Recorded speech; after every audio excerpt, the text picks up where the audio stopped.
back. You're tuned into The Winning Post powered by Akash Global Advertising, and I am Chethy Narula. On this episode, we're taking a look at all the highlights of the year 2012 that made this year that much more memorable.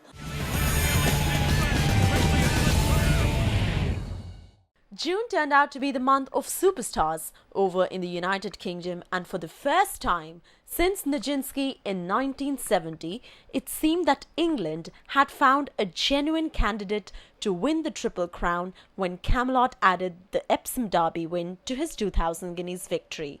Dueling leaders, Astrology, white cap, white colours of Thought-Worthy. Then in third place, Rugged Cross, Bonfire with the noseband. Camelot asked now, move through, is into fifth place, but out in front, Astrology has kicked off the front end and has got a break. It's Camelot who's out after his stable companion, but Astrology got first run and a 3-length lead. Camelot hanging down the camber is beginning to close the initiative as they go inside the final furlong, and now Camelot moves past Astrology into third is main sequence, but up towards the line it is Camelot who leads by 3 or 4 lengths from Astrology, and at the line the father and son combination of Joseph and Aidan O'Brien won the Investec Derby with Camelot.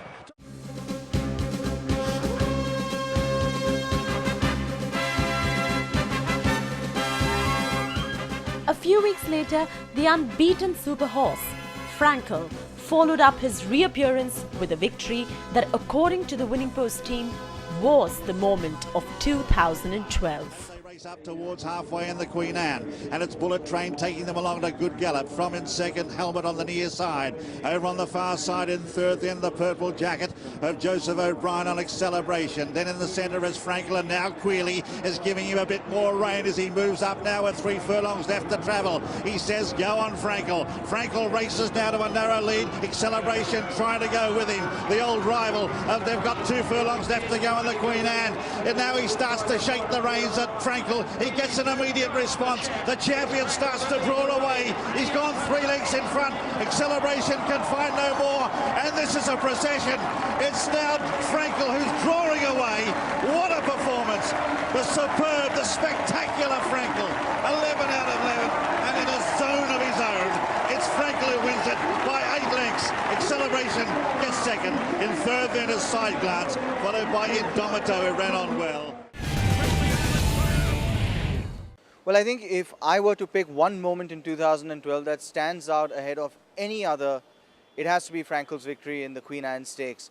I don't think I've ever seen a race like that. I've never seen a horse demolish a field the way he did, such a high quality field, and the way he did it, for me, proved that he was by far the best that I've ever seen in my life since 1986 when I saw Dancing Brave. 2 very different types of horses, one with devastating early pace, and the other who used his pace at the end of a race. What Franco did was he often ran his opponents into the ground, and what I loved watching him do was the ease with which he brought them off the bridle.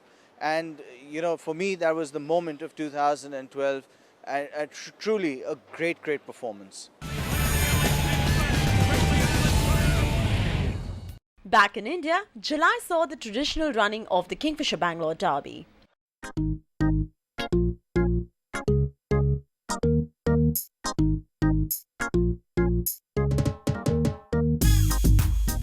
Kingfisher this year celebrates 25 years of its association with the Bangalore Derby. The possible emergence of the next championship proved to be a red-letter day in the history of Indian thoroughbred. On the outside is Machiavellianism, then comes Shivalik Hero. Hachiko has got a check and drop back, defining moment, and Superstorm on the wide outside with about 300 meters more to run. Borsellino is still about 2.5, 3 lengths in front of Silver Birch. Then there's Machiavellianism and Tintinabulation, but they're all in futile chase inside the final furlong. Borsellino is going further and further away. Borsellino in a stunning upset is about 5-6 lengths clear and running away with the Kingfisher Derby. Borsellino wins it from a Superstorm coming in to finish second. Then comes Silver Birch as they race past the finish.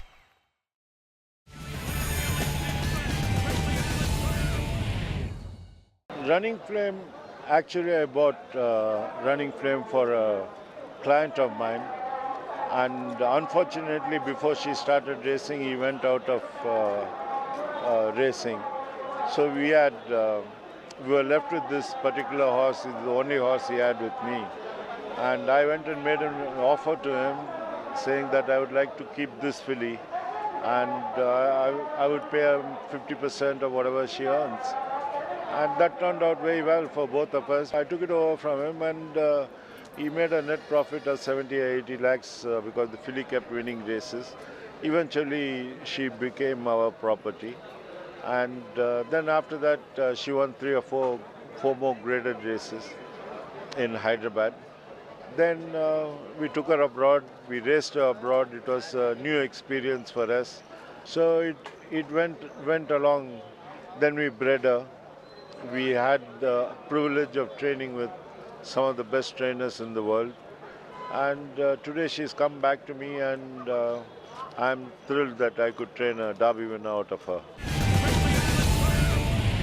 For me, it was a red letter day when you talk about the Indian stud book and Indian breeding, because here you had an Indian mare, an Indian brood mare, the winner of multiple group races, go abroad, get covered by Schwazir, and come back and have her progeny win a Group 1 regional classic. I think it was a defining moment in the history of Indian horse racing.